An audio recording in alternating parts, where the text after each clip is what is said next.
Welcome all of you to my class. আজকে আমরা পর্যায় সারণীর আগের যে জিনিসগুলো পড়েছিলাম আজকে একদম শেষ পর্যায় সারণী অধ্যায়টা প্রায় শেষ করে ফেলেছি। আমরা শেষের অংশটুকু আজকে পড়ব। তাহলে লেটস গেট স্টার্টেড। আজকে আমাদের পর্যায় সারণীর এই যে পিরিয়ডিক টেবলটা দেখতে পাচ্ছ তোমরা, এই যে পিরিয়ডিক টেবল, হ্যাঁ আমরা পিরিয়ডিক টেবল সম্পর্কে অর্থাৎ পর্যায় সারণী সম্পর্কে বলেছি, আগের ক্লাসগুলোতে বলেছি কতগুলো গ্রুপ আছে, কতগুলো পর্যায় আছে, অর্থাৎ 18টি গ্রুপ আছে, 60টি পর্যায় আছে। এবং আজকে আমরা জানবো যে এই যে যে মৌলগুলো 118টি মৌল আমরা জানি পর্যায় সারণীতে আছে, এই 118টি মৌলে যে ধর্মগুলো আছে অর্থাৎ ধাতব ধর্ম, অধাতব ধর্ম, তারপরে ইলেকট্রন আসক্তি, আয়নীকরণ শক্তি, ইলেকট্রোনেগেটিভিটি, এই সমস্ত বিষয়গুলো কিভাবে একই পর্যায়ে বাম থেকে ডান দিকে আবর্তিত হয় এবং একই গ্রুপে কিভাবে উপর থেকে নিচের দিকে আবর্তিত হয় সেই সম্পর্কে আজকে আমরা জানব। এই ধর্মগুলোকে বলা হয় হচ্ছে পর্যায়বৃত্ত ধর্ম এবং এই পর্যায়বৃত্ত ধর্মগুলো কিভাবে চেঞ্জ হয় সেটাই হচ্ছে আজকে আমাদের জানার বিষয়। তাহলে ক্লাস পুরোপুরি শুরু করার আগে তোমাদেরকে এটা একটু বলে রাখি যে আমার ক্লাসটা সেই সব ছেলেমেয়েদের কাছে তোমরা পৌঁছে দিবে যেসব ছেলেমেয়েরা আর্থিক সমস্যার কারণে টিচারের কাছে বা কোচিংয়ে পড়ালেখা করতে পারে না, সেই সব স্টুডেন্টের কাছে আমার ক্লাসটা পৌঁছে দেওয়ার দায়িত্ব তোমাদের। আর সবাই নিশ্চয়ই সাবস্ক্রাইব করেছো, যারা সাবস্ক্রাইব করোনি তারা সাবস্ক্রাইব করে রাখবে, তাহলে আমার নতুন নতুন ক্লাসগুলো তোমাদের কাছে অটোমেটিক চলে যাবে। পাশে থাকা বেল আইকনটাকে প্রেস করে দেবে আর বেশি বেশি করে লাইক করবে। কোনো কিছু জানার থাকলে অবশ্যই কমেন্ট বক্সে জানাবেন। তাহলে দেখো আমরা শুরু করি। আমি প্রথমেই বলেছি যে এই যে মৌলগুলোর ধাতব ধর্ম, আমি বলেছি ধাতব ধর্ম, অধাতব ধর্ম, তারপরে ইলেকট্রন আসক্তি, আয়নীকরণ শক্তি, ইলেকট্রোনেগেটিভিটি। আগে আমাদের জানতে হবে জিনিসগুলো কি। আমি প্রথম ধাতব ধর্ম থেকে শুরু করি। ওকে, দেখো ধাতব ধর্ম, ধাতব ধর্ম পর্যায় সারণীর একেবারে বাম পর্যায়ের মৌলগুলো, একেবারে বাম পর্যায়ের মৌলগুলোকে অর্থাৎ গ্রুপ 1 এর মৌলগুলোকে, গ্রুপ 2 এর মৌলগুলোকে, গ্রুপ 3 এর মৌলগুলোকে অর্থাৎ বাম দিকের মৌলগুলোকে ধাতু বলা হয়। পর্যায় সারণীর বাম দিকের মৌলগুলোকে ধাতু বলা হয়, ডান দিকের মৌলগুলোকে অধাতু বলা হয়, মাঝখানের দিকের কিছু ধাতুকে অপধাতু বা অর্ধধাতু বলা হয়। ধাতু কাদেরকে বলা হয়? আমরা সাধারণত ধাতু সবাই চিনি, ধাতু জিনিসটা চকচকে হবে, কঠিন হবে, আঘাত করলে আওয়াজ হবে, তাই না? এইরকম ভাবে আমরা ধাতু চিনি, কিন্তু এটা আসলে সংজ্ঞা হিসেবে বলা যায় না। ধাতু হচ্ছে সেইগুলো যে ধরনের, যে মৌলগুলো খুব সহজে ইলেকট্রন ত্যাগ করতে পারে, এক বা একাধিক ইলেকট্রন ত্যাগ করতে পারে, তাদেরকেই ধাতু বলা হয় এবং এই ধর্ম বিশিষ্ট মৌলগুলোকেই ধাতব ধর্ম বলা হয়। তাহলে দেখো আমরা জানি, আমরা কিন্তু মাত্রই বললাম যে পর্যায় সারণীর বাম দিকের মৌলগুলো কি করে? ধাতু থাকে। কেন ধাতু থাকে? এরা কিন্তু খুব সহজে ইলেকট্রন ত্যাগ করে। আমি তোমাদের আগের ক্লাসগুলোতে এই জিনিসগুলো দেখিয়েছি যে এই পর্যায় সারণীর বাম দিকের মৌলগুলো ইলেকট্রন ত্যাগ করে। এই যে কারা ইলেকট্রন ত্যাগ করবে, কারা ইলেকট্রন গ্রহণ করবে, এটা আমরা কিভাবে বুঝবো? আমরা এই জিনিসগুলো ইলেকট্রন বিন্যাস থেকে বুঝতে পারি, তাই না? ইলেকট্রন বিন্যাস করলে আমরা বুঝতে পারি যে অষ্টক পূরণ করার জন্য যার ইলেকট্রন ত্যাগ করা দরকার সে ইলেকট্রন ত্যাগ করবে, আর অষ্টক পূরণ করার জন্য যার ইলেকট্রন গ্রহণ করা দরকার সেই ইলেকট্রন গ্রহণ করবে। তাহলে আমরা বলেছি যে যে ইলেকট্রন ত্যাগ করবে সেই হচ্ছে ধাতু, এবং যে যত সহজে ইলেকট্রন, যে মৌল যত সহজে ইলেকট্রন ত্যাগ করতে পারবে সে তত বেশি ধাতু ধর্ম বা ধাতব ধর্ম প্রদর্শন করবে। তাহলে দেখো আমরা যদি এখানে দেখি যে একই পর্যায়ে বাম থেকে ডানের দিকে যদি আমি যাই, যেমন আমি 2 নম্বর পর্যায়টা ধরি। 2 নম্বর পর্যায়ে আমাদের মৌলগুলো কি কি আছে দেখো তো? Lithium, beryllium, boron, carbon, nitrogen, oxygen, fluorine. এটা হচ্ছে গ্রুপ 2 এর মৌলগুলো। এখন গ্রুপ 2 এর মৌলগুলোর ক্ষেত্রে আমি যদি গ্রুপ 2 না সরি পর্যায় 2, পর্যায় 2 এর মৌলগুলোর ক্ষেত্রে আমরা যদি দেখি যে একই পর্যায়ে বাম থেকে ডান দিকে যখন যাচ্ছে তখন কি আমাদের ধাতব ধর্ম হ্রাস পাবে না বৃদ্ধি পাবে? দেখো আমরা দেখেই বলে দিতে পারছি যে লিথিয়ামের পারমাণবিক সংখ্যা কত? 3। লিথিয়াম 3, বেরিলিয়াম কত? 4, বোরন কত? 5। আমি একবারে আর ফ্লোরিনে চলে যাই, ঠিক আছে? ফ্লোরিন কত দেখো তো? ফ্লোরিনের সর্বশেষ স্তরে ইলেকট্রন সংখ্যা কত? আমাদের পারমাণবিক সংখ্যা হচ্ছে ফ্লোরিন 9, ঠিক আছে? এখন আমরা ইলেকট্রন বিন্যাস করে দেখি যে কারা ধাতু কারা অধাতু। দেখো lithium 1s2 2s1, beryllium 1s2 2s2, boron 1s2 2s2 2p1, fluorine 1s2 2s2 2p 2 দিয়ে 4 আর 5, তাই তো 2p5। তাহলে দেখো এই লিথিয়াম পরমাণুটি সর্বশেষ স্তর কত? 2 নম্বর স্তর। এই স্তরে ইলেকট্রন আছে কয়টা? একটা। তাহলে সে কি চাইবে? এই একটা ইলেকট্রনকে ত্যাগ করে তার আগের স্তরে কয়টা ইলেকট্রন আছে? 2টা ইলেকট্রন থাকার কথা, অর্থাৎ 1 নম্বর স্তরে 2টা ইলেকট্রনই থাকতে পারে সর্বোচ্চ। সর্বোচ্চ 2টা ইলেকট্রন থাকার কথা, সর্বোচ্চ 2টা ইলেকট্রনই আছে। তাহলে এ যদি একটা ইলেকট্রন ত্যাগ করে দেয় তাহলে সে কি করবে? নিষ্ক্রিয় গ্যাস হিলিয়ামের ইলেকট্রন বিন্যাস অর্জন করবে। এবং আমরা জানি যে প্রত্যেকটা পরমাণুই তার কাছাকাছি যে নিষ্ক্রিয় গ্যাসটা থাকে সেই নিষ্ক্রিয় গ্যাসের ইলেকট্রন বিন্যাস অর্জন করতে চায়। তাহলে লিথিয়ামের কি এই একটা ইলেকট্রন ত্যাগ করাটা খুব সহজে সে একটা ইলেকট্রন ত্যাগ করে দেবে। তার মানে লিথিয়াম হচ্ছে ধাতু। বেরিলিয়াম কি করবে? দেখো বেরিলিয়ামের সর্বোচ্চ শক্তি স্তরে কয়টা ইলেকট্রন আছে? 2টা। সর্বোচ্চ শক্তি স্তরে 2টা ইলেকট্রন আছে, কিন্তু এখানে দ্বিতীয় যে স্তরটা, দ্বিতীয় স্তরে আমরা জানি কি সর্বোচ্চ ইলেকট্রন থাকতে পারে কতগুলো? 8টা, তাই না? আমরা জানি প্রথম স্তরে 2টা, দ্বিতীয় স্তরে 8টা ইলেকট্রন থাকতে পারে। তাহলে এখানে 2টা ইলেকট্রন আছে। তাহলে ও কি করবে? ও লাস্টের এই যে স্তর, এই প্রথম স্তরে 2টা ইলেকট্রনই থাকতে পারে।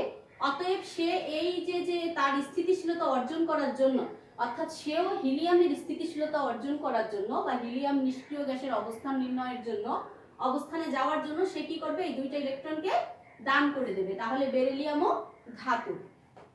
বোরন কি করতেছে? দেখো এর সর্বোচ্চ শক্তি স্তরে ইলেকট্রন আছে কয়টা? 3টা। তাহলে ও কি করবে? ও দান করে দিবে, দান করে দিয়ে অষ্টক পূর্ণ করতে চাইবে। আর ফ্লোরিন কি করবে? দেখো ফ্লোরিনের সর্বোচ্চ শক্তি স্তরে 7টা ইলেকট্রন আছে। ও কি 7টা ইলেকট্রন দান করবে? এটা বিষয়টা অনেক কঠিন। তাহলে সে কি করবে? একটা ইলেকট্রন গ্রহণ করতে চাইবে, 7টা ইলেকট্রন ত্যাগ করতে চাইবে না। তাহলে ও কি করবে? একটা ইলেকট্রন গ্রহণ করবে। তাহলে কি ও ধাতু হলো?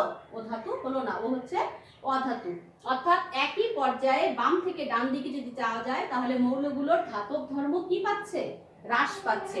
কেন হ্রাস পাচ্ছে? দেখো ও খুব সহজে একটা ইলেকট্রন ত্যাগ করতে যাবে। ও কি করবে? তার থেকে একটু পরে একটু মানে যেহেতু ওর একটা ইলেকট্রন, ও খুব সহজে ত্যাগ করে দেবে, কিন্তু ওর 2টা ইলেকট্রন অতটা সহজে ত্যাগ করবে না।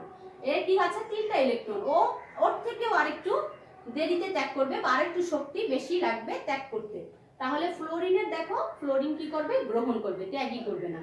তাহলে আমরা দেখতে পাচ্ছি যে একই পর্যায়ে বাম থেকে ডান দিকে গেলে মৌলের ধাতু ধর্ম হ্রাস পায়। আর একই গ্রুপে যদি উপর থেকে নিচের দিকে যাওয়া যায় তাহলে কি হবে? ধাতব ধর্ম বৃদ্ধি পাবে। কারণ কি? দেখো যে এই যে lithium, sodium, potassium, rubidium, caesium, উপর থেকে নিচের দিকে যদি যাই আমরা, দেখো lithium, sodium, potassium, rubidium, caesium, এরা কি? এরা প্রত্যেকেই একই রকমই ধাতু। কারণ এরা সহজেই সবগুলো lithium, sodium, potassium, rubidium, caesium, এদের প্রত্যেকেরই সর্বোচ্চ শক্তি স্তরে একটাই ইলেকট্রন আছে এবং এরা খুব সহজেই সেই ইলেকট্রনটা ত্যাগ করতে পারে। তার মানে একই গ্রুপে উপর থেকে নিচের দিকে সবারই ধাতব ধর্ম খুব বেশি, তাই তো? একই পর্যায়ে বাম থেকে ডান দিকে গেলে ধাতব ধর্ম হ্রাস পেতে থাকে। এখন অধাতব ধর্মের বেলায় জাস্ট অপোজিটটা, যে অধাতব ধর্মের ক্ষেত্রে আমি এখানে এই যে এইটাতেই আমরা বুঝতে পারছি যে অধাতব ধর্ম কি হবে? একই পর্যায়ে বাম থেকে ডান দিকে গেলে কি পাবে? বৃদ্ধি পাবে, তাই না? যে এখানে আমরা লাস্টে বাম থেকে ডান দিকে যেতে যেতে দেখতে পেয়েছি যে এরা কি করে? ইলেকট্রন গ্রহণ করতে পারে। অর্থাৎ যে পরমাণু যত সহজে ইলেকট্রন গ্রহণ করতে পারে সে তত বেশি অধাতু বা অধাতব ধর্ম তার তত বেশি। দেখো এই ফ্লোরিন সব থেকে বেশি তাড়াতাড়ি ইলেকট্রন গ্রহণ করতে পারে, তাই না? তার থেকে দেখা যাচ্ছে ফ্লোরিনের আগে আমাদের কি আছে? নাইট্রোজেন, অক্সিজেন আছে। অক্সিজেন তার থেকে একটু কম, নাইট্রোজেন তার থেকে একটু কম। তার মানে একই পর্যায়ে বাম থেকে ডান দিকে গেলে ধাতব ধর্ম আস্তে আস্তে কি পেতে থাকে? বৃদ্ধি, অধাতব ধর্ম বৃদ্ধি পেতে থাকে। আর একই পর্যায়ে বাম থেকে ডান দিকে গেলে ধাতব ধর্ম হ্রাস পেতে থাকে। তাহলে এই পর্যন্ত আমরা জানলাম। এখন আমরা জানবো যে আয়নীকরণ শক্তি। আয়নীকরণ শক্তি কিভাবে পর্যায়ক্রমে আবর্তিত হয়। আয়নীকরণ শক্তি হচ্ছে কোন পরমাণুর সর্বোচ্চ শক্তি স্তর থেকে ইলেকট্রনকে বিচ্ছিন্ন করতে যে পরিমাণ শক্তির প্রয়োজন হয় সেই শক্তিটাকে বলা হয় হচ্ছে আয়নীকরণ শক্তি। অর্থাৎ একটা ইলেকট্রনকে বিচ্ছিন্ন করতে যে পরিমাণ শক্তির প্রয়োজন হয় সেই পরিমাণটাকে বলা হয়েছে আয়নীকরণ শক্তি। তাহলে আমরা একই পর্যায়ে বাম থেকে ডানে একটু খেয়াল করি। দেখো একই পর্যায়ে যদি বাম থেকে ডান দিকে যাই, যেমন আমরা sodium, magnesium, aluminium, silicon, phosphorus, sulphur, chlorine, একই পর্যায়ে বাম থেকে ডান দিকে যাচ্ছি, তাহলে আমাদের কি হচ্ছে দেখো তো। একটা আমাদের এই যে সোডিয়াম থেকে, সোডিয়ামের আমি পারমাণবিক সংখ্যা 11, সোডিয়ামের সর্বোচ্চ শক্তি স্তরে ইলেকট্রন আছে কয়টা? একটা, তাই না? ম্যাগনেসিয়ামের সর্বোচ্চ শক্তি স্তরে ইলেকট্রন আছে 2টা। আমি বলেছি যে সর্বোচ্চ শক্তি স্তর থেকে একটা করে ইলেকট্রন বিচ্ছিন্ন করতে যে পরিমাণ শক্তির প্রয়োজন হয় তাকেই বলা হয় হচ্ছে আয়নীকরণ শক্তি। তাহলে একই পর্যায়ে বাম থেকে ডান দিকে যদি যাওয়া হয়, তাহলে সর্বোচ্চ শক্তি স্তর থেকে ইলেকট্রন বিচ্ছিন্ন করতে কি বেশি শক্তি প্রয়োজন হবে না কম শক্তি প্রয়োজন হবে? দেখো সোডিয়াম 11, তাহলে সোডিয়ামের পারমাণবিক সংখ্যা 11, 1s2, 2s2, 2p6, 3s1। এটা হচ্ছে সোডিয়ামের ইলেকট্রন বিন্যাস। আর এই পর্যায়েরই সর্বশেষ মৌল কোনটা? ক্লোরিন। ক্লোরিন কত? 17। তাহলে আমাদের 1s2, 2s2, 2p6, 3s2, 3p5, তাহলে কত হলো? 17, তাই তো? তাহলে একই পর্যায়ে বাম থেকে ডান দিকে যখন যাচ্ছি, তখন দেখো যে আমরা বলেছি যে এখান থেকে একটা ইলেকট্রনকে বিচ্ছিন্ন করতে আমরা জানি সর্বোচ্চ শক্তি স্তর থেকে ইলেকট্রন বিচ্ছিন্ন করতে যে পরিমাণ শক্তির প্রয়োজন হবে। এই ইলেকট্রনটাকে বিচ্ছিন্ন করা খুবই সহজ, আমরা জানি, তাই না? যে একটা ইলেকট্রন যদি সবার শেষে থাকে তাহলে সেই ইলেকট্রনটা খুব সহজে বিচ্ছিন্ন হয়ে যায়। যদি 2টা ইলেকট্রন থাকে তাহলে সেটাও তার থেকে একটু প্রথমটার থেকে একটু ধীর গতিতে বিচ্ছিন্ন হয়। কিন্তু যদি লাস্টে 7টা ইলেকট্রন থাকে তাহলে সেটাকে কি বিচ্ছিন্ন করা অতটা সহজ না, কারণ সে হচ্ছে ইলেকট্রন গ্রহণ করতে চায়। তাকে যদি তুমি বিচ্ছিন্ন করতে চাও, এই 7টা ইলেকট্রনকে যদি তুমি বিচ্ছিন্ন করতে চাও, তাহলে কিন্তু প্রচুর শক্তির প্রয়োজন হবে। তাহলে আয়নীকরণ শক্তির মান কি হবে? বাম থেকে ডান দিকে যেতে থাকলে কি হবে? বাড়তে থাকবে, কারণ এখান থেকে 7টা ইলেকট্রনকে বিচ্ছিন্ন করা অনেক কঠিন। তাহলে এখান থেকে যদি আমি একটা ইলেকট্রনকে বিচ্ছিন্ন করতে চাই তাহলে আমার জন্য সেটা অনেক কঠিন হবে। কিন্তু এখান থেকে একটা ইলেকট্রন, কারণ এখানে সর্বোচ্চ শক্তি স্তরে ইলেকট্রনই আছে একটা, এটাকে বিচ্ছিন্ন করা অনেক সহজ। কিন্তু এখানে 7টা ইলেকট্রন আছে, 7টা ইলেকট্রন থেকে একটা ইলেকট্রনকে বিচ্ছিন্ন করা অনেক কঠিন। যার কারণে বাম থেকে ডানের দিকে যতই আমরা যাব পর্যায় সারণীর, ততই কি হবে? ইলেকট্রন আসক্তির মান বাড়তে থাকবে। এখন উপর থেকে নিচের দিকে যদি আমরা যেতে থাকি তখন ইলেকট্রন আসক্তির মান কি হবে? দেখো একই গ্রুপে উপর থেকে নিচের দিকে, অর্থাৎ lithium, sodium, potassium, rubidium, caesium, এই যে মৌলগুলো, এই মৌলগুলো উপর থেকে নিচের দিকে, দেখো উপর থেকে নিচের দিকে যখন আমরা যাব তখন এরা কি করবে? দেখো এদের আয়নীকরণ শক্তির মান কি বাড়বে না কমবে? আয়নীকরণ শক্তির মান উপর থেকে নিচের দিকে গেলে কমবে। কেন কমবে? দেখো লিথিয়ামের আমাদের পারমাণবিক সংখ্যা কত? 3, সোডিয়ামের কত? 11, তারপরে কি আছে? পটাশিয়ামের 19, রুবিডিয়ামের 37, ঠিক আছে? এখন এই লিথিয়ামের এই যে এটা যদি আমি এইভাবে দেখাই, দেখো লিথিয়াম হচ্ছে এখানে প্রথম স্তরে আমরা জানি 2টা ইলেকট্রন থাকে, এখানে থাকবে একটা। এইভাবে দেখাই তাহলে তোমরা আকারটা বুঝতে পারবা, পরমাণুর আকারটা কিরকম হচ্ছে। এখানে 2টা, এখানে 8টা সোডিয়ামের ক্ষেত্রে। দ্বিতীয় স্তরে আমরা জানি যে 8টা ইলেকট্রন থাকতে পারে, এই যে একটা, ঠিক আছে? এখন এই 3 নম্বরে এই পটাশিয়ামের ক্ষেত্রে দেখো পটাশিয়ামের ইলেকট্রন বিন্যাসটা হবে এরকম, এখানে 2টা, এখানে 8টা, এখানে 8টা, 8 আর 2 10 আর এখানে আবার 8টা, 2 2 4 5 6 7 8 10 আর 8 18, এখানে গিয়ে একটা। তাহলে দেখো একই গ্রুপে উপর থেকে নিচের দিকে যখন আমরা নামছি তখন পরমাণুর আকার কি বৃদ্ধি পাচ্ছে, তাই না? পরমাণুর আকার, পারমাণবিক সংখ্যা বৃদ্ধির সাথে সাথে পরমাণুর আকার বড় হচ্ছে। পরমাণুর আকার যত বড় হবে তত দেখো, যত পরমাণুর আকার ছোট হবে, এখানে আমরা জানি যে পরমাণুর ভেতরে কি থাকে? যত সংখ্যক ইলেকট্রন বাইরে অবস্থান করবে তত সংখ্যক প্রোটনই পরমাণুর কেন্দ্রে থাকে, নিউক্লিয়াসে থাকে। তাহলে এর সাথে এই পরমাণুর আকারটা যত ছোট হবে তত নিউক্লিয়াসের সাথে ইলেকট্রনের আকর্ষণ বেশি হবে। পরমাণুর আকার যত বড় হবে নিউক্লিয়াসের সাথে ইলেকট্রনের দূরত্ব বেড়ে যাচ্ছে, দূরত্ব বেড়ে যাওয়ার কারণে আকর্ষণ কমে যাচ্ছে, এটার আকর্ষণ আরো কমে যাবে কারণ এখানে দূরত্ব আরো বেড়ে যাচ্ছে। তাহলে একই গ্রুপে উপর থেকে নিচের দিকে যতই যাওয়া হবে তত কি হবে দেখো, পরমাণুর আকার বড় হতে থাকবে, যার কারণে নিউক্লিয়াসের সাথে ইলেকট্রনের সর্ববস্তু শক্তি স্তরের ইলেকট্রনের আকর্ষণ কমতে থাকবে। যত আকর্ষণ কমবে তত সেখান থেকে ইলেকট্রনকে বিচ্ছিন্ন করা সহজ হবে। এবং আমরা জানি ইলেকট্রন বিচ্ছিন্ন করা যদি সহজ হয় তাহলে তার আয়নীকরণ শক্তির মান কমে, আর ইলেকট্রন বিচ্ছিন্ন করতে যদি বেশি শক্তি লাগে তাহলে তার আয়নীকরণ শক্তির মান বাড়ে। তাহলে আমরা এখান থেকে বুঝতে পারলাম যে একই গ্রুপে উপর থেকে নিচের দিকে নামলে পরমাণুর আকার বৃদ্ধি পায়, যার কারণে বাহিরের শক্তি স্তরের সর্বশেষ শক্তি স্তরের সাথে নিউক্লিয়াসের আকর্ষণ কমতে থাকে, যার কারণে সর্ববস্তু শক্তি স্তরের ইলেকট্রনকে বিচ্ছিন্ন করা সহজ হয় এবং আয়নীকরণ শক্তির মান কমতে থাকে। আর একই পর্যায়ে বাম থেকে ডান দিকে আমরা যখন যাব তখন কি হবে, পরমাণুর পর্যায় সংখ্যা একই আছে। একই পর্যায় মানে কি, পর্যায় সংখ্যা একই থাকবে, অর্থাৎ স্তর সংখ্যা একই থাকবে, কিন্তু আমাদের কি হবে, আমাদের ইলেকট্রন সংখ্যা সর্ববস্তু শক্তি স্তরে বাড়তে থাকবে। যেহেতু পর্যায় সংখ্যা একই থাকবে কিন্তু ইলেকট্রন সংখ্যা বাড়তে থাকবে, সেহেতু নিউক্লিয়াসের সাথে সর্ববস্তু শক্তি স্তরের ইলেকট্রনের আকর্ষণ বেশি হবে, যার কারণে পরমাণুর আকার কি হয়ে যাবে, একই পর্যায়ে বাম থেকে ডান দিকে গেলে পরমাণুর আকার আস্তে আস্তে করে ছোট হতে থাকবে। একই পর্যায়ের মৌল হলেও তাদের আকার আস্তে আস্তে ছোট হতে থাকবে। আর যত আকার ছোট হবে তত কি হবে, নিউক্লিয়াসের সাথে ইলেকট্রনের আকর্ষণ বেশি হবে, যার কারণে একই পর্যায়ে বাম থেকে ডান দিকে গেলে ইলেকট্রন আসক্তির মান বাড়তে থাকবে। তাহলে দেখো আমরা ইলেকট্রন আসক্তির ব্যাপারটা আমরা বুঝলাম যে কিভাবে এই জিনিসগুলো যদি আমরা বুঝি তাহলে এই জাতীয় যত প্রশ্ন আসবে সব আমরা আমাদের মুখস্থ করা লাগবে না, আমাদের কোথাও থেকে পড়া লাগবে না, আমরা এমনিতেই সেই সব উত্তরগুলো দিতে পারবো। দেখো এখন আমি এই যে ইলেকট্রন আসক্তিটা যখন পড়াচ্ছিলাম তখনই বলতেছিলাম যে পরমাণুর আকার সম্পর্কে, অর্থাৎ পারমাণবিক ব্যাসার্ধ সম্পর্কে।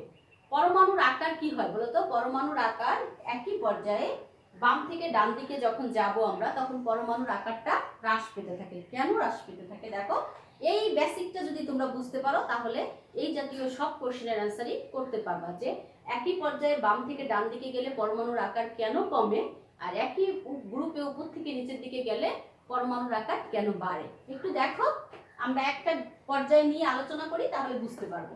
দেখো lithium, beryllium, boron, carbon, nitrogen, oxygen, fluorine, এই একই পর্যায়ে গ্রুপ 2 এর পর্যায়ের মৌলগুলোর কথা আমরা একটু চিন্তা করি।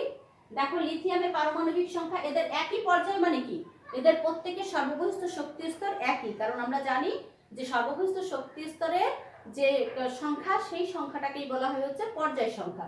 তাহলে একই পর্যায়ের মৌলর ক্ষেত্রে আমরা lithium, beryllium, boron, carbon, nitrogen, oxygen, fluorine, অর্থাৎ পর্যায় 2 এর মৌলগুলোর কথা যদি আমরা চিন্তা করি তাহলে দেখো লিথিয়ামের পারমাণবিক সংখ্যা হচ্ছে 3, এটা হচ্ছে 1:2, 2s1, বেরিলিয়ামের হচ্ছে 4:2, 2s2, এই বোরনের হচ্ছে কত, বোরনের হচ্ছে 5, তাহলে 1:2, 2s2, 2p1।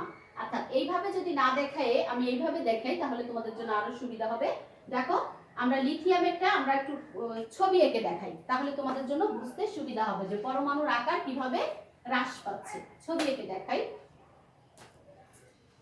দেখো এটা যদি লিথিয়াম হয়, লিথিয়ামের ছবিটা দেখো, এই যে প্রথম স্তরে 2টা ইলেকট্রন থাকতে পারবে, তারপরে একটা স্তরে একটা ইলেকট্রন। এখানে কি হবে, এখানেও 2টা স্তর, তাই না, এখানে 2টা ইলেকট্রন আর এখানে গিয়ে হবে 2টা ইলেকট্রন। এখানে বোরনের ক্ষেত্রে কি হবে, এখানেও 2টা ইলেকট্রন, এখানেও 2টা স্তর, তার মানে এখানে কয়টা ইলেকট্রন, 3টা ইলেকট্রন। কার্বনের ক্ষেত্রে কি হবে, কার্বনের ক্ষেত্রেও প্রথম স্তরে 2টা ইলেকট্রন, তারপরের স্তরে কয়টা ইলেকট্রন হবে, 4টা ইলেকট্রন, তাই না, কার্বন হচ্ছে 6। নাইট্রোজেনের ক্ষেত্রে কি হবে, নাইট্রোজেন হচ্ছে 7, এখানেও 2টা ইলেকট্রন আর এখানে যে কয়টা ইলেকট্রন হবে, 2, 2, 4, 5টা ইলেকট্রন। অক্সিজেনের হচ্ছে, নাইট্রোজেনের 6, অক্সিজেনের হচ্ছে 8, তাহলে 8 যদি হয় দেখো এখানে দেখাই 2টা আর এখানে কয়টা হবে, 2, 2, 4, 5, 6, 7 না 8টা, আচ্ছা 6টা হবে এখানে, 2, 2, 4, 5, 6, 6টা। তারপরে ফ্লোরিনের কত আছে, 9, তাহলে 9টা হলে এখানে কত হবে, 2 আর এখানে গিয়ে কয়টা হবে, 7টা, 2, 2, 4, 5, 6, 7। এখন দেখো এটা আমরা এইভাবে চিত্রটা কেন আঁকলাম, তোমাদের বোঝানোর সুবিধার জন্য। এদের প্রত্যেকের পর্যায় কিন্তু 2, দেখো প্রত্যেকের 2টা স্তর, প্রত্যেকের 2টা স্তর, ঠিক আছে। এখন দুইটা স্তর, কিন্তু এখানে সর্ববহিষ্ঠ শক্তি স্তরে ইলেকট্রন আছে একটা, এখানে সর্ববহিষ্ঠ স্তরে ইলেকট্রন আছে দুইটা, এখানে তিনটা, এখানে চারটা, এখানে পাঁচটা, এখানে ছয়টা, এখানে সাতটা। এখন যেহেতু ইলেকট্রন সংখ্যা যত বেশি বাড়বে তত কি নিউক্লিয়াসের সাথে, নিউক্লিয়াসে কি পজিটিভ চার্জ আছে, ইলেকট্রন কি নেগেটিভ চার্জ, নিউক্লিয়াসের সাথে তার আকর্ষণ তত বাড়বে, এতগুলো ইলেকট্রন দ্বারা ও আকর্ষিত হচ্ছে, আর এখানে এতগুলো ইলেকট্রন দ্বারা নিউক্লিয়াস আকর্ষিত হচ্ছে। এখানে এসে এই একটা ইলেকট্রন দ্বারা নিউক্লিয়াস আকর্ষিত হচ্ছে, এখানে এসে দুইটা ইলেকট্রন দ্বারা নিউক্লিয়াস আকর্ষিত হচ্ছে। তাহলে এই এদের আকর্ষণের থেকে এদের আকর্ষণের পরিমাণটা অনেক বেশি হবে, যার কারণে এখানে পর্যায় দুইটা হওয়া সত্ত্বেও, অর্থাৎ স্তর সংখ্যা 2 হওয়া সত্ত্বেও এই পরমাণুর আকার কি হবে, এই পরমাণুর আকারের থেকে চুপসে যাবে, অর্থাৎ সংকুচিত হবে। কারণ নিউক্লিয়াসের সাথে সর্ববহিষ্ঠ শক্তি স্তরের ইলেকট্রনের আকর্ষণ বেশি হওয়ার কারণে ইলেকট্রন ঘনত্ব বেশি হবে, ইলেকট্রন ঘনত্বের কারণে পরমাণু কি হবে, তার নির্দিষ্ট যে আকারটা থাকার কথা ছিল সেই আকার থেকে সংকুচিত হয়ে যাবে। এই জন্য একই পর্যায়ে বাম থেকে ডান দিকে গেলে পরমাণুর আকার হ্রাস পায়, কিন্তু একই গ্রুপে উপর থেকে নিচের দিকে গেলে কি হয়, একটু আগে আমি দেখালাম যে একই গ্রুপে উপর দিকে নিচের দিকে গেলে কি হয়, পরমাণুর স্তর সংখ্যা বাড়তে থাকে। এখানে কিন্তু স্তর সংখ্যা বাড়ে নাই, প্রত্যেকটার ক্ষেত্রে 2 নম্বর স্তর, মানে একই পর্যায় মানে তো একই স্তর, সবগুলোর স্তর সংখ্যা একই থাকবে। কিন্তু একই গ্রুপে উপর থেকে নিচের দিকে যখন নামবো তখন কি হবে, তাদের স্তর সংখ্যা বাড়তে থাকবে, শক্তি স্তরের সংখ্যা বাড়তে থাকবে, যার কারণে পরমাণুর আকার বৃদ্ধি পেতে থাকবে। এবার তোমরা নিজেরাই বলতে পারবে যে ইলেকট্রন আসক্তির ক্ষেত্রে কি হবে। আমি আয়নীকরণ শক্তির সংজ্ঞাটা তোমাদেরকে দিলাম, যে কোনো পরমাণু সর্ববহিষ্ঠ শক্তি স্তর থেকে একটি করে ইলেকট্রন বিচ্ছিন্ন করতে যে পরিমাণ শক্তির প্রয়োজন হয় সেই শক্তিটাকে বলা হচ্ছে আয়নীকরণ শক্তি। এবার আমরা জানবো ইলেকট্রন আসক্তি। ইলেকট্রন আসক্তি জাস্ট আয়নীকরণ শক্তির অপোজিটটা। আয়নীকরণ শক্তির অপোজিট হচ্ছে ইলেকট্রন আসক্তি। ইলেকট্রন আসক্তি কাকে বলে, কোনো পরমাণুর সর্ববহিষ্ঠ শক্তি স্তরে ইলেকট্রনকে একটা করে ইলেকট্রনকে আনতে যে পরিমাণ শক্তি নির্গত হয় সেই শক্তিটাকেই বলা হয় হচ্ছে ইলেকট্রন আসক্তি। অর্থাৎ একটা করে ইলেকট্রনকে গ্রহণ করতে যে পরিমাণ শক্তি নির্গত করতে হয় ওই পরমাণুটার, সেটাকেই বলা হয় হচ্ছে ইলেকট্রন আসক্তি। তাহলে ইলেকট্রন আসক্তির মানও একই পর্যায়ে বাম থেকে ডান দিকে কি বাড়বে না কমবে? ইলেকট্রন আসক্তির মানও একই পর্যায়ে বাম থেকে ডান দিকে বাড়বে। কেন বাড়বে? যে একটা মৌল, যেমন আমরা দেখতে পাচ্ছি যে সোডিয়াম, ম্যাগনেসিয়াম, অ্যালুমিনিয়াম, একই পর্যায়ে যখন আমরা দেখব ইলেকট্রন আসক্তির মান যে বাম থেকে ডান দিকে sodium, magnesium, aluminium, silicon, phosphorus, sulphur, chlorine, তৃতীয় পর্যায়ের মৌলগুলোর ক্ষেত্রে আমি যদি চিন্তা করি, দেখো বাম থেকে ডান দিকে যত যাওয়া যাবে ওই মৌলগুলোর ইলেকট্রন গ্রহণ করার প্রবণতা তত বেশি। দেখো ক্লোরিনের ইলেকট্রন গ্রহণ করার প্রবণতা অনেক বেশি, সালফারের তার থেকে একটু কম, ফসফরাসের তার থেকে একটু কম, কিন্তু সোডিয়াম দেখো ইলেকট্রন গ্রহণ করতে চাইবেই না, ম্যাগনেসিয়াম ইলেকট্রন গ্রহণ করতে চাইবেই না। তাহলে একই পর্যায়ে বাম থেকে ডান দিকে পরমাণুর আকার হ্রাস পায়, পরমাণুর আকার হ্রাস পাওয়ার কারণে সেখানে ইলেকট্রন ঘনত্ব বৃদ্ধি পায় এবং তার ইলেকট্রন গ্রহণ করার প্রবণতা বৃদ্ধি পায়, তাই তো? তাহলে একই পর্যায়ে বাম থেকে ডান দিকে মৌলগুলোর ইলেকট্রন আসক্তির মান বাড়তে থাকবে এবং একই গ্রুপে উপর থেকে নিচের দিকে ঠিক সেম কারণে যে পরমাণুর আকার বৃদ্ধি পাবে, স্তর সংখ্যা বৃদ্ধি পাবে, যার কারণে ইলেকট্রন ঘনত্ব কমবে, অর্থাৎ নিউক্লিয়াসের সাথে পরমাণু সর্বস্থ শক্তি স্তরের ইলেকট্রনের যে আকর্ষণ, এই আকর্ষণটা কমবে, যার কারণে কি হবে, একই পর্যায়ে উপর থেকে নিচের দিকে আমাদের ইলেকট্রন আসক্তির মান কমতে থাকবে, অর্থাৎ আমাদের ইলেকট্রন গ্রহণ করার প্রবণতা উপর থেকে নিচের দিকে কমতে থাকবে। তাহলে একই পর্যায়ে বাম থেকে ডান দিকে ইলেকট্রন আসক্তির মান বাড়তে থাকবে এবং একই গ্রুপে উপর থেকে নিচের দিকে কমতে থাকবে। তাহলে আমাদের মূল বেসিক যে জিনিসটা সেটা হচ্ছে আমাদের পরমাণুর আকার একই পর্যায়ে বাম থেকে ডান দিকে কেন কমে এবং একই গ্রুপে উপর থেকে নিচের দিকে কেন বাড়ে, এই জিনিসটা যদি আমি জানতে পারি তাহলে আমি এই প্রত্যেকটা জিনিসের সংজ্ঞা এবং ব্যাখ্যা আমি দিতে পারবো, প্রত্যেকটা পর্যায়বৃত্ত ধর্মের ব্যাখ্যা দিতে পারবো। আজ আর নয়, দেখা হবে আগামী ক্লাসে। ইলেকট্রোনেগেটিভিটি বাদ আছে এখনো, এবং একই গ্রুপের মৌলগুলো একই যে ধরনের বিক্রিয়া গঠন করে বা বিক্রিয়া করে এই সম্পর্কিত আগামী ক্লাসে আমি লেকচারটা দিব। নিশ্চয়ই সবাই পাশে থাকবে, সবাই আমার সঙ্গে ক্লাসে জয়েন করবে এবং ক্লাসটা বেশি বেশি করে শেয়ার করে দিবে, সাবস্ক্রাইব করতে ভুলবে না। খোদা হাফেজ, দেখা হবে আগামী ক্লাসে।